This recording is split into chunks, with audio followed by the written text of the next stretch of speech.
Okay, boys, welcome back. Honors Algebra. Algebra 1 and 2, actually.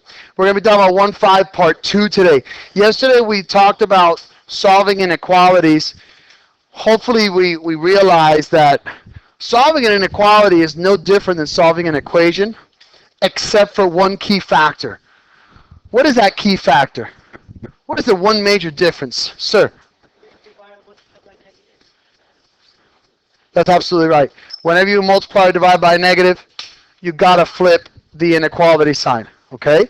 You gotta quit the inequality. You gotta flip the inequality sign. So, for example, if I have 3x plus 5 is less than negative 7, subtract 5 to both sides. Negative 3x is less than negative 12. Divide by a negative 3. So since I divided by a negative 3, I flip the inequality, and the answer is x is greater than 4. On a number line, 0, 4, it is greater than, so open circle, shaded to the right. That's what we did yesterday. Yes, sir? Let's think about negative 12 was not negative.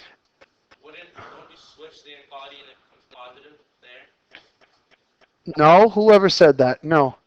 The question was, if it was negative 3x, we get to this part, and it's positive 12. What you said, with all due respect, makes no sense. Divide by negative 3, and now it's going to be x is greater than negative 4. You switch the sign not because you're dividing to a negative, but because you're dividing by a negative. And a positive divided by a negative is a negative. So all due respect, I have no idea what that meant, what you said. Yes? Okay, thank you. Okay, so this was what we did yesterday. Now, sorry about that. Before we get into the new stuff for today, I need to talk to you about something that we didn't go over yesterday, but you're going to be seeing it later on in math, and this is the way I want you to answer your questions on the quizzes and on the tests, okay?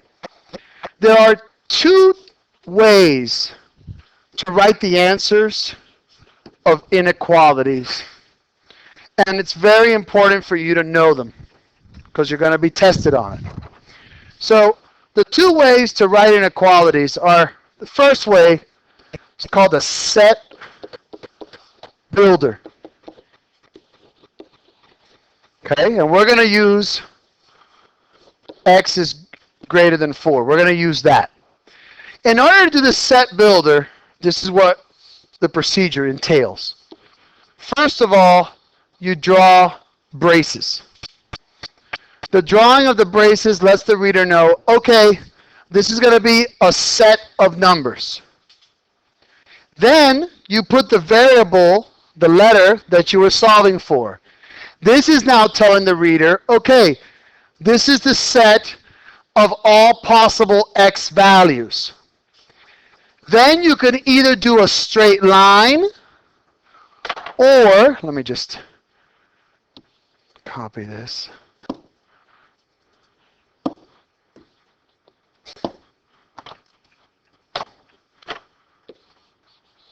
Or a colon.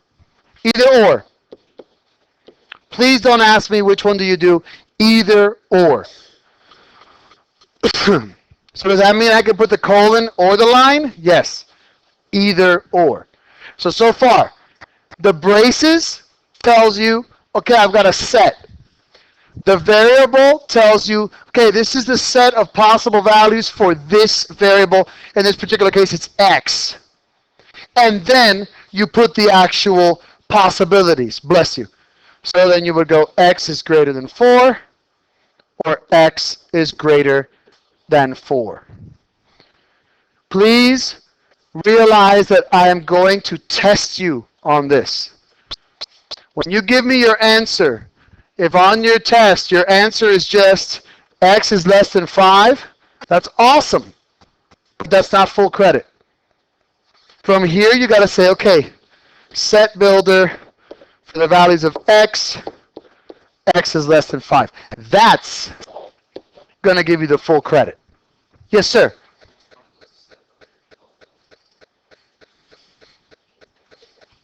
So I'm glad that makes sense to everybody. Oh, okay, sorry about that little pause there. Yeah, seriously though, the question was, do we have to put all of this? Yes. Okay, for example, if I just tell you solve 2 times parentheses x minus 5 is greater than or equal to whatever, 6. Okay, this is going to be 2x minus 10 because you distribute. It's greater than or equal to 6. Add 10 to both sides. 2x is greater than or equal to 16. Divide by 2. I did not divide by a negative, so I do not have to flip. And that's x is greater than or equal to 8. That's part 1 of your test. If you get that, you get parts, a good part of it. Then from there, you got to give me my set builder. My set for possible values of x, line or colon, x is greater than or equal to 8. Sirs. That's the way you got to do it. Then you graph 0, 8, greater than or equal to, filled in, shaded to the right. Seriously, no joke. Does that make sense? And in essence, there's 3 answers in one. Yes. Yes, in essence. Yes. Because what I don't want you to do is get used to this, and then on the SAT they give you this, and you're like, what is that chicken scratch? I don't want to do that to you. I want to prepare you for everything, guys. Okay? Now, that's set builder. Yes, sir.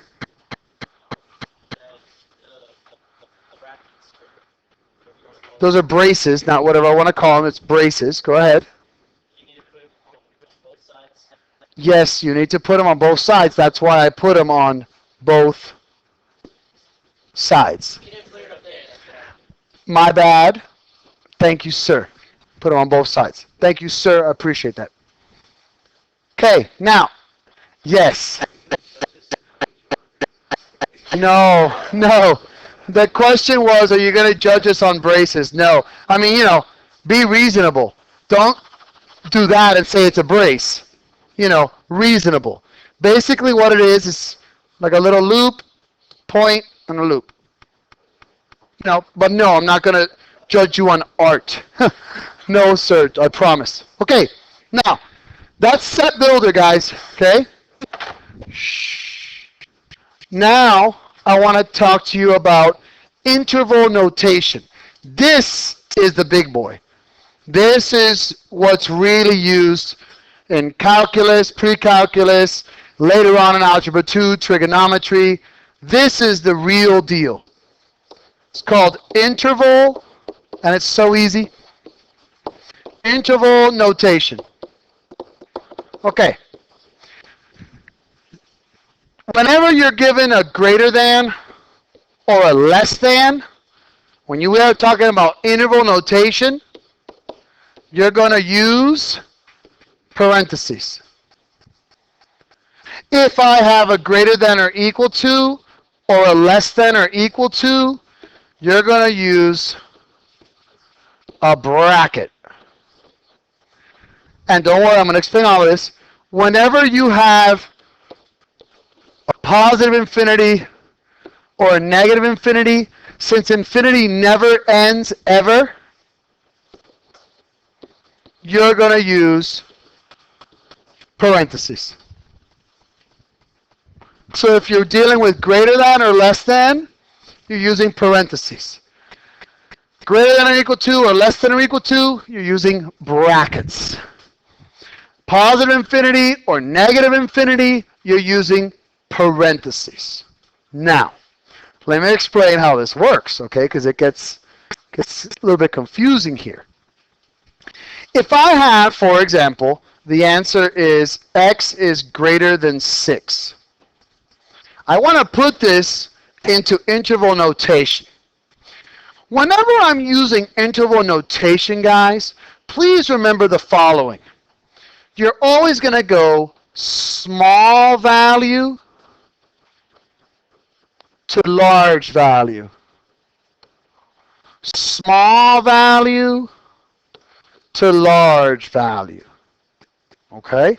Small value, comma, large value. So, if x is greater than 6, I always suggest graphing this so you could have an idea of what's happening, and then it's a lot easier to put into interval notation, in my opinion. If you graph this, my brothers, it's going to be open circle on the 6 and to the right, correct? So when you're going to the right like that forever, aren't you going towards positive infinity? So check it out. In this particular case, I'm using greater than, so it's open circle. What's the smaller value, the 6 or the infinity that it's going to? 6. So smaller value. And what's the larger value going to be here? Positive infinity. You always wrap a positive or negative infinity with a parentheses. That's interval notation. This is telling the reader, okay, x is greater than 6, but it's not equal to 6. If it was equal to 6, it would have a bracket. Does that make sense? Yes, sir.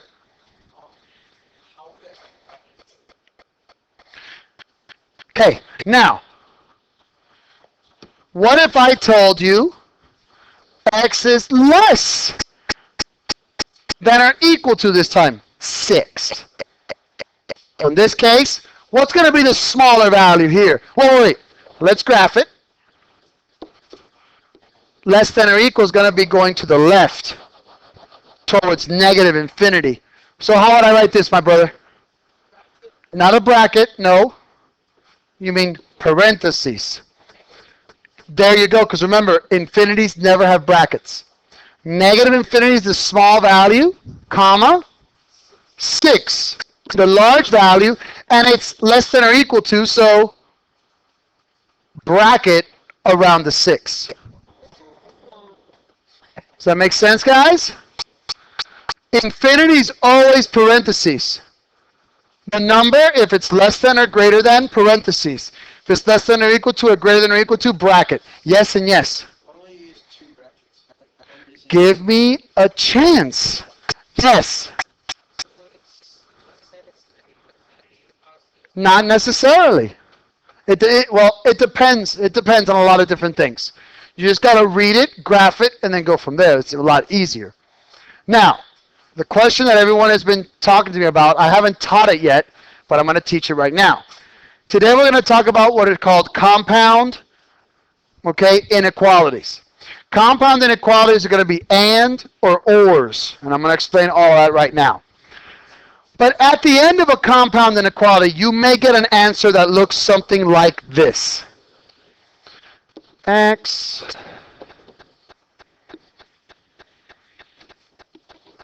okay. In the graph, this is saying that x is greater than or equal to negative 2, so close circle to the right, but it's less than 5, open circle to the left. So that means that the values of x that are valid here are between negative 2 and 5. How would you write this in interval notation? First of all, x, have a greater than or equal to, that's the smaller value, bracket around that negative 2, comma, to the larger value of 5, parentheses, because it's just less than. So that tells the reader this value of x is between negative 2 and 5. When would I use 2 brackets was one of the questions that someone asked me. Okay, x is,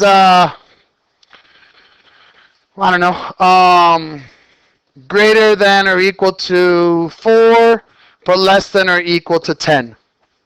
Okay, on a graph, here's my 0, here's my 4, here's my 10. X is greater than or equal to 4, close circle to the right, but it's less than or equal to 10, close circle to the left. So, smaller value is 4 with a bracket, because it's greater than or equal to, comma 10, which is the larger value, bracket as well, because it's less than or equal to. Does that make sense? Promise. Awesome. That's interval notation. On your quiz or tests, I'm not going to be a monster. You can choose between set builder or interval notation. My recommendation, interval notation. It's way easier, in my opinion.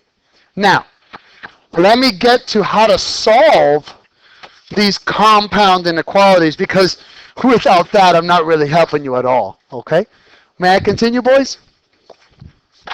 Yes, wait?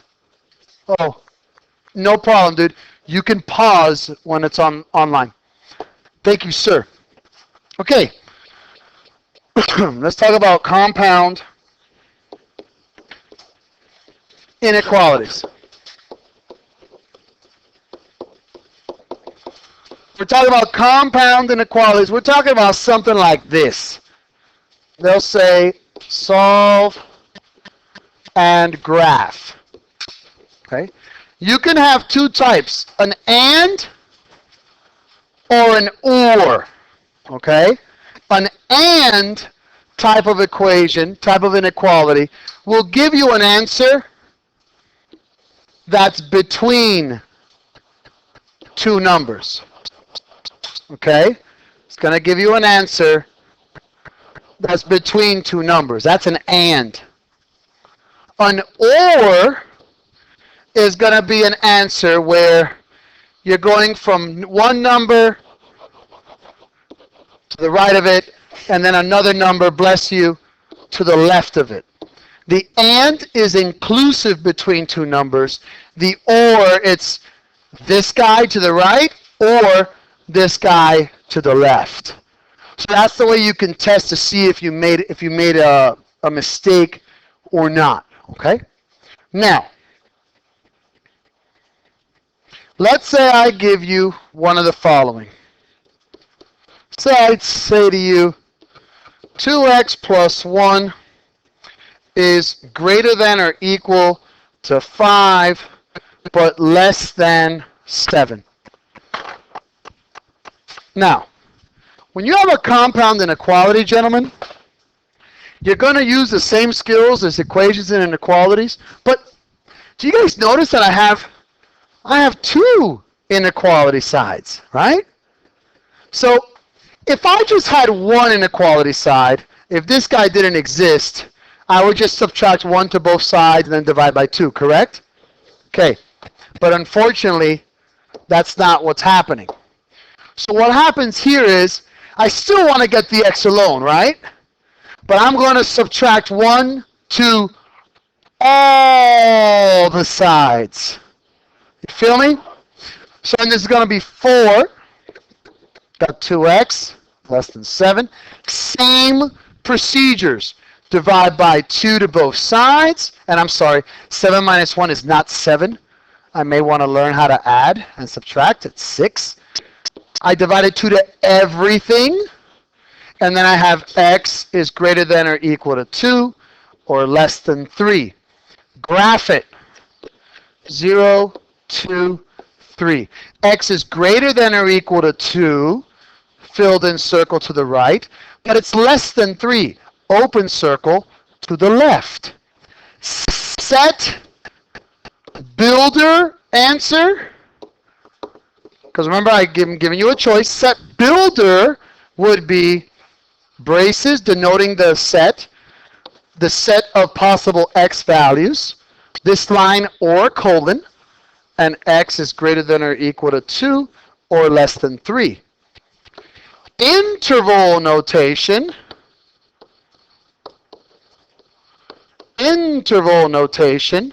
We're talking about, it's between 2 and 3. 2 is a filled circle. That means it's greater than or equal to. So I've got bracket, my small value, comma, my large value with parentheses, because the 3 is just a less than. You had a question, sir?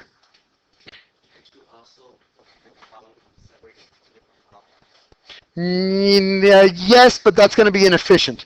What he asked was, Can't you break this up into 2x plus 1 is greater than 5, and then 2x plus 1 is less than 7? Yes, you can, but I would definitely not suggest that. It's going to take too much time, bro. You're doing double the work. Yes, sir. Ay, Concho. Yes, thank you, sir. Sorry, bro. Yes, sir.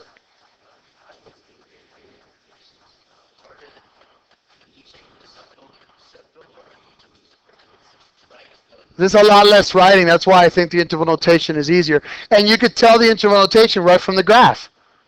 Is the number between 2 and 3? Boom, 2 and 3. Yes, sir. Well, it's not really hard. If it's less than or greater than, it's parentheses. If it's less than or equal to or greater than or equal to, it's a bracket. If that's hard to remember, I'm sorry. Yes, sir. For the third time on the test, yes, you have a choice. Either set builder or interval notation. Yes. Now, some of them, I may say, do the odds in set notation and do the evens in interval notation. So you got to know both. Okay? Now, yes. Okay, why did I put a bracket here? Isn't this x is greater than or equal to 2? Didn't we start this off by saying greater than or equal to is bracket? Right? Thank you, bro. Appreciate that. Does that make sense? Okay. Let us continue then, please. Oh, what if I just give you this bad boy? What if I say solve and graph? And I give you 7 plus k is greater than or equal to 6, or 8 plus k is less than 3. In this case, it's pretty self-evident that it's going to be an or, right? Subtract 7 on both sides. K is greater than or equal to -1. Subtract 8 to both sides. K is less than -5. Let's first graph it. Here's 0. Here's -1. Here's -5.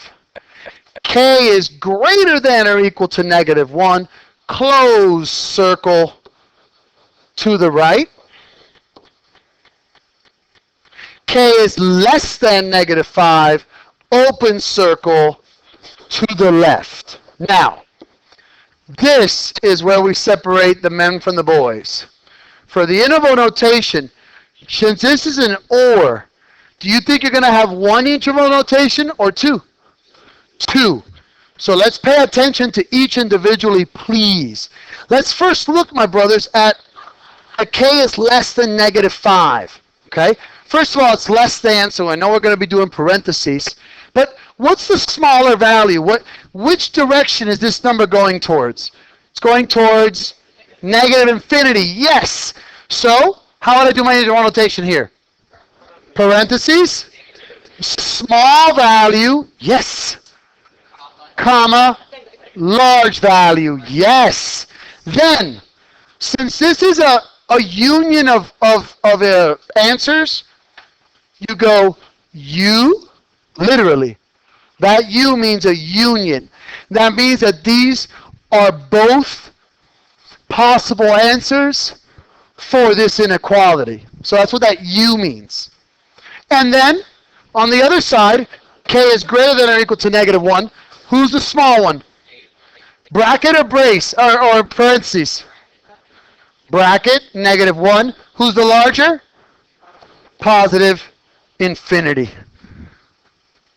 Talk to me, guys, because you should be feeling like real smart mathematicians today, because that's awesome. Talk to me. Set builder, easy. Thank you, son. Set builder would be parentheses, K K is greater than or equal to -1, or K is less than -5. Sir, thank you, my brother. Yes, sir. The positive is necessary in the infinity, please. The positive and the negative are infinity are very important. It is necessary. Yes, it is. Please, thank you, sir. It would be wrong if you did a step over two different ones. You did one. Yes, that would be wrong if you did two different step builders. Yes, it would be wrong. Yes, sir.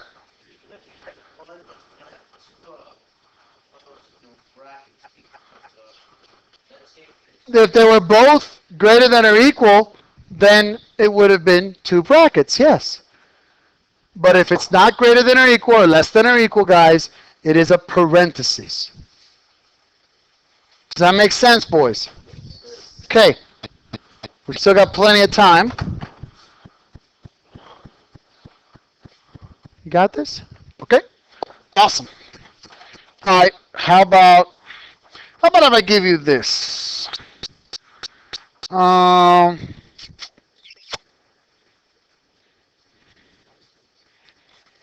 How about, okay, easy. Solve, and let's pause. Okay, sorry about the little pause. All right, so solve and graph. Let's go ahead and make it a little bit more of a challenging one. Let's say these are probably going to be really ugly numbers because I'm just making them up. Okay. 15, let's say, I don't know, 2/3, bless you, son. X, let's go -3, and then let's put, I don't know, 17. Okay. I want to solve and graph this, and of course when we're solving this, you're going to have to put your answer either in set builder or interval notation. We have a compound inequality. That means that whatever I do to the center, I must do to both sides. So I'm going to first start off like any equation, any two-step equation, and undo addition and subtraction. I'm going to have -12, 2/3 x, and 20. How do I get that x alone there, gentlemen? Multiply by the reciprocal. Those are beautiful words you just said. Awesome. Multiply by the reciprocal to every side. Awesome. Well done. Remember, there's a denominator of 1 there and a denominator of 1 there. I can cross divide here. Look at that, -6. So that's -18. And here I can cross divide as well, gentlemen. And that is going to be less than 30. Because they're a little bit larger numbers, please don't stress out about the graph or anything. Let's just use our head. There's 0, there's a -18 on that side, and there's a 30 on this side. I'm not going to be too strict upon the individual points. Okay. I'm sorry? I'm sorry? Less than or equal. Okay. Thank you, gentlemen. Good catch. I appreciate that, sir. Thank you. So x is greater than or equal to -18. Okay, so greater than or equal, so that means it's going this way. But x is also less than or equal to 30, so it's this way. Is that an and or an or? It's an and. Very good. Okay, raise your hand. I want to see who's on top of this. What would the interval notation be here? What would the interval notation be here? Yes, sir. Bracket, small value, large value. Yes! Good job, dude. Good job. Does that make sense, boys? Okay? Make sense? All right. Set builder. X. X. Well, actually, in this case, you can put it all together. The ors, you have to separate. The ands, you can put them together, yeah? Yes, sir. I keep forgetting that. What is wrong with me? Yes, thank you. Does that make sense, my brothers? Okay, so now we are done with 1-5. May God bless you. Thank you for a very good lesson.